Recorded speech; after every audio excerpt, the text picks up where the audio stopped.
메모는 자기 긍정적 태도와 객관적 태도를 동시에 키울 수 있는 수단이다.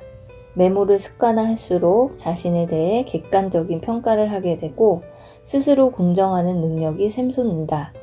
생각을 진전시키고 발전적인 사고를 촉진시키는 것도 모자라서 마음까지 건강하게 해준다니 이런 도구를 활용하지 않는 것은 어리석은 일이다. 우리의 일상에 메모를 적극적으로 끌어들여 일의 성공은 물론 마음까지 건강하게 가꾸도록 하자. 책 읽기로 매일 성장하는 책 읽는 하하쌤입니다. 네, 안녕하세요. 책 읽는 하하쌤입니다. 네, 오늘 제가 소개해드릴 책은 메모의 재발견이라는 책이에요. 네, 이렇게 무언가를 기록하는 것이 참 중요하다고 해요. 우리가 뭔가 떠오른 생각을 빨리 적지 않으면은 잊어버리잖아요. 그리고 머릿속에 있던 생각을 글로 쓰면 더 정리도 잘 되고 또 마음이 혼란스럽거나 이럴 때는 마음의 위로도 받을 수 있는 게 바로 메모라고 하는데요. 이 책에서는 그 메모를 실천할 수 있는 그런 메모의 기술들 같은 거, 메모의 좋은 점 이런 것들이 잘 소개되어 있는 책이라서 한번 소개해 보려고 합니다. 그럼요, 이 책에서 제가 좀 인상 깊게 읽었던 부분을 소개해 보도록 하겠습니다. 첫 번째, 공격적인 메모의 기술. 첫째, 적극적으로 의식하며 메모해야 한다. 나중에 그 내용을 다시 누군가에게 들려주겠다는 의지를 갖고 적어야 한다. 둘째, 듣고 있는 내용과 연관된 자신의 경험을 함께 메모한다. 내게도 비슷한 일이 있었지처럼 이야기를 들으면서 떠오르는 구체적 에피소드를 메모하면 된다. 즉, 객관적인 정보와 주관적인 정보를 함께 메모한다. 평소에 예를 들거나 비슷한 경험을 찾아서 설명하는 습관을 들이면 좋다. 그러니까 그저 그냥 듣고 내용을 이렇게 받아 적는 게 아니라 의식적으로 내가 이거 이제 적어놨다가 누구한테 설명을 해줘야지 이런 생각도 해보고 이건 나에게도 이런 경험이 있는데 그러면은 그 옆에다가 자기의 경험도 써보면서 메모를 자기의 것으로 만들으란 얘기예요. 그리고 이런 과정을 계속 거치다 보면 창의적인 아이디어가 많이 떠오른다고 하네요. 네, 다음으로 제가 좀 공감했던 건데요. 노트 만들기 함정에 빠지지 마라. 되게 안 되는 사람들은 노트 만드는 일에 빠져드는 경향이 있다. 보통 노트에 뭔가를 열심히 적고 있으면 공부하는 거니 참 열심히 하는구나 이런 긍정적인 반응을 접하다 보면 실력이 늘지 않아도 스스로 만족하게 된다. 그냥 적는 거죠. 아무 생각 없이 보여주기식 메모를 하지 말라는 거예요. 무엇을 하든지 목적을 가지고 해야 되는 거예요. 목적 없이 쓰기만 하면 실력이 늘지 않는다는 거예요. 그래서 막 학생들 중에서도 막 예쁘게 쓰고 막 색깔 볼펜 여러 개 쓰고 이랬는데 정작 내용을 물어보면 대답을 못하는 경우도 있거든요. 그래서 나도 그냥 이런 식으로 메모하지 않았나 이렇게 반성도 해봤고요. 앞으로는 메모를 할 때 항상 내가 메모하는 목적이 무엇인지 그것을 생각해 보면서 메모를 해야겠다라고 생각했습니다. 다음으로 경쟁력을 높여주는 메모의 기술 중에 하나 자기평가 노트를 써봐라 라는 얘기가 있어요. 하루에 한 5분만이라도 투자를 해서 자기평가하는 시간을 갖고 그걸 한번 적어보라는 거예요. 이게 내가 잘못했네, 내 잘못이야 이렇게 인격적인 반성을 하라는 게 아니라 실수의 원인이나 대처법을 스스로 써보는 방법이라고 해요. 그러니까 잘못을 뉘우치라는 게 아니라 더 나은 내일을 위해 심사숙고하는 시간이라고 여기는 것이 바람직하다. 네, 이렇게 자기평가 노트를 한번 써보라고 나왔는데요. 이것도 한 5분이면 된다고 하니까 잠깐 잠들기 전에 한번 써보시는 것도 좋을 것 같다는 생각해봤습니다. 그리고 이제 무엇을 어떻게 적을까, 이제 메모라고 하면 뭘 적어야 되는지 이런 생각을 하시는 분들이 있는데요.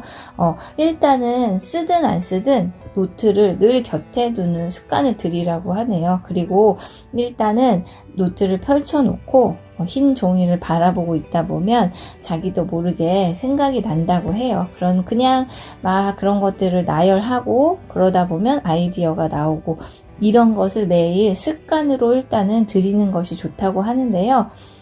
여건이 되시는 분들은 퇴근하면서 바로 집에 가지 마시고 카페 같은데 30분 정도만 들리셔서 아무도 방해받지 않는 나만의 시간을 만드셔서 하루를 좀 돌아보고 그것을 메모하는 그런 습관을 들이면 참 좋다고 하더라고요. 저도 이거를 해보고 싶었는데 지금은 아직은 제가 퇴근하자마자 집으로 돌아와서 아이들을 좀 챙겨야 돼서 아직은 못하지만 나중에는 꼭 실천해보고 싶은 그런 내용이었습니다. 그 다음으로 포인트를 3가지로 정리하라. 들은 내용을 잘 요약하는 능력이 필요하다고 해요. 이런 것을 자꾸만 내가 무언가 책을 보든 강의를 듣든 남의 이야기를 듣든 포인트를 딱 잡아서 3가지로 요약할 수 있는 연습이 좀 필요하다고 하네요. 그리고 한 가지 더, 책을 노트처럼 활용하라. 키워드맵 만들기. 중요한 내용이나 마음에 드는 부분에 밑줄을 긋고 쪽번호와 키워드를 책의 맨 앞 빈 곳에 정리한다. 이것도 필사 노트를 다 정리하시기 좀 부담스러우시는 분들은 이 키워드 맵을 책 앞에다가 만드시면 정말 좋을 것 같아요. 그냥 몇 쪽에서 본인이 마음에 들었던 구절을 요약해서 키워드로만 적어 보시는 거예요. 이렇게 하면 훨씬 더 책 내용도 오래 기억되고 또 나중에 재독할 때도 이 부분만 딱 찾아서 읽으면 훨씬 좋을 것 같아서 저도 꼭 필사를 많이 하고 싶은 책은 하겠지만 간단히 정리하고 싶은 책은 이런 키워드 맵을 이용해 봐야겠다라고 생각해 봤습니다. 다음으로 삶이 가벼워지는 메모의 기술. 감정의 도식화로 불안을 관리하라. 뭔가 근심이나 걱정이 있을 때는 메모, 즉 걱정거리 리스트를 만들면 도움이 된다.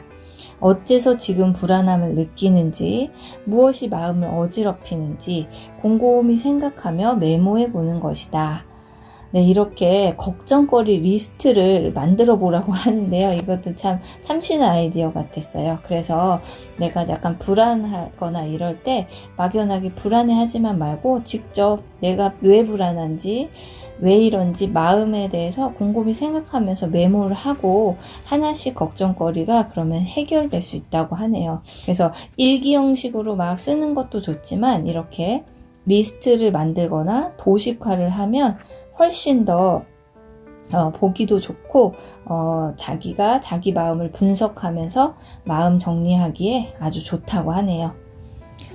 이 책은 이것 외에도 자기 업무 능력을 높이는 메모의 기술 같은 것들이 아주 자세하게 예로 잘 설명돼 있어요. 그래서 나도 좀 평소에 좀 메모를 하긴 했는데 좀 더 성과를 높이는 메모를 하고 싶다 하시는 분들은 이 책을 읽어보시면 도움이 많이 될 것 같아요. 저는 이제 이 책을 읽으면서 기록이 가진 힘에 대해서 다시 한번 생각해 보게 되었어요. 여기 이제 저자의 말처럼 쓰면서 생각하고 이해하는 활동을 습관으로 만들면은 일에서도 성공을 얻을 수 있다고 하고요. 성공뿐만 아니라 마음속 스트레스까지 관리할 수 있다고 하네요. 메모는 삶에 반드시 필요한 강력한 도구라고 합니다. 여러분들도 메모하는 것을 좀 습관화하셔서 내 삶에 강력한 무기 하나를 가져보시기를 바랍니다. 오늘 영상은 여기까지고요. 도움이 되셨다면 좋아요와 구독도 부탁드립니다.